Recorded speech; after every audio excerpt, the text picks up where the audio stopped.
अनुच्छेद 3 की अगर हम बात करें, तो संसद को ये अधिकार दिया गया है कि भारतीय संसद को ये अधिकार दिया गया है, वो किसी भी राज्य की सीमा तथा नाम में परिवर्तन कर सकती है।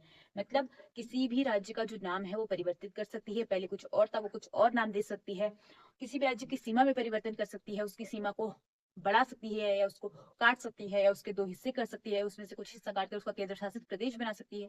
ये जो आजादी है ये संसद को दी गई है कि संसद ऐसा कर सकती है, और सिर्फ कर नहीं सकती बल्कि राज्य की सहमति के बिना ही कर सकती है। मतलब ये जरूरी नहीं है कि जिस राज्य की नाम या सीमा में परिवर्तन किया जा रहा है उसकी अनुमति ली जाए या उसकी सहमति ली जाए। मतलब उसकी सहमति के बिना भी जो है वो संसद राज्य की सीमा या फिर नाम में परिवर्तन कर सकती है।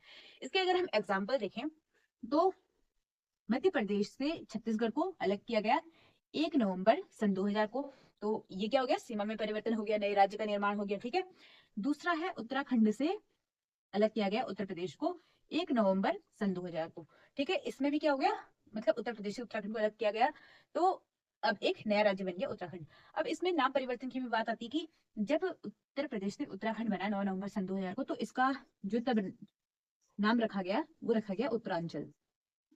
जबकि जो भारतीय मतलब सॉरी जो उत्तराखंड के लोग थे वो उत्तरांचल नाम के लिए सहमत नहीं थे। वो पहले से ही जब से उत्तराखंड राज्य के लिए वो आंदोलन कर रहे थे तो उत्तराखंड की बात कर रहे थे, उत्तरांचल की बात नहीं कर रहे थे। वो उत्तराखंड उत्तराखंड बोल रहे थे।